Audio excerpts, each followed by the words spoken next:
विद्यालय विदाय नेले प्रधान शिक्षक शोभायात्रा बाहरी गाँ परिक्रमा कराइले पूर्वतन छात्र छात्री। एभली घटना देखा मिली रामकृष्णपुर ग्राम में। बालेश्वर जिला सिमुला ब्लॉक अब्जुना पंचायत रामकृष्णपुर अंचल थिबा कांचन कमला उच्च विद्यालय दीर्घ 39 वर्ष धरी पिला मानकु शिक्षा दे आसुथुले अरुण कुमार साहू। अवसर समय शिक्षकों मान रखिबा पई विद्यालय पक्षरु संवर्धना उत्सव एवं पुरातन छात्र छात्री तरफरु शोभायात्रार आयोजन करा जायथिला।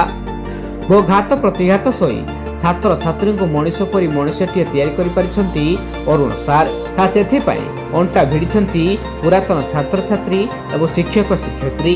विदायकालीन सभारे शिक्षकों को संवर्धित करा जिबा सह छात्र छात्री माने दुख भरा गीत गाई विदाय देथिले। अवसर नेउथुवा शिक्षकों बेकरे फूलमाल देई सुसज्जित गाड़ी रे पूरा गाँ परिक्रमा कराई घर छाड़ी जना पड़ी। अरुण कुमार साहू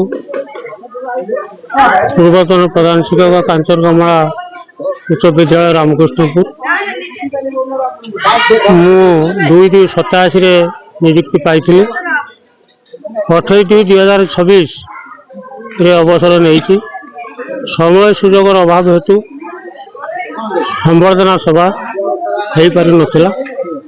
आज ता सफल होई बहुत आनंदित।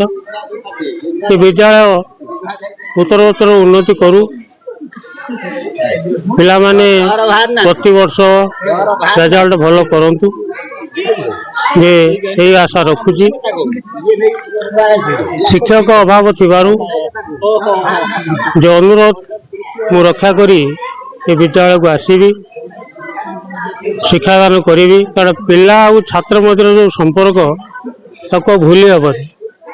जो पिला जे सार को भल पाई सार जो पिला को भल पाई से निश्चित भाव में जीवन उन्नति करुँच। विद्यालय पिला माने डाक्तर IIT इंजीनियर हाईस्कूल शिक्षक बैंक कर्मचारी रेलवे विभाग कर्मचारी तो बहु उच्च पदवी अनुष्ठित होती जे सेमानंकु अनुष्ठान तरफ से पिला मानंकु मु या कहबी जे सेमाने जीवन में उन्नति लाभ करंतु भविष्य भल मनीष हूँ एति मु कामना करुँची आशीर्वाद करू। जो शिक्षकों अवसर संवर्धना सभा आयोजन कराई से सर अरुण कुमार साहू महोदय मोर भारप्राप्त भाव में दायित्व नहीं से फेब्रुआरी शेष तारीख में अवसर ग्रहण करते सुधा परीक्षा तापर परीक्षा खाता देखा आज आम विद्याकालीन संवर्धना आयोजन कराई। विद्यालय एक नियारा विद्यालय। एठे परिचालन कमिटीर सक्रिय भूमिका रही। आलुमिनी कमिटीर संपूर्ण सहयोग परिचालन कमिटीर जो सभापति माने रही से विद्यालय को निजर अनुष्ठान भली निजर पिला भली देखी था सबु क्षेत्र में सहयोग करते। ग्रामवासी पंचायतर सरपंच समिति सभ्य समस्त विद्यालय प्रति अखंड सहयोग रही। विद्यालय को आम छाड़ी जीवार प्रश्न उठूना जेपर्यंत आम सुस्थ थी आम विद्यालय को निश्चित भाव आसुबू।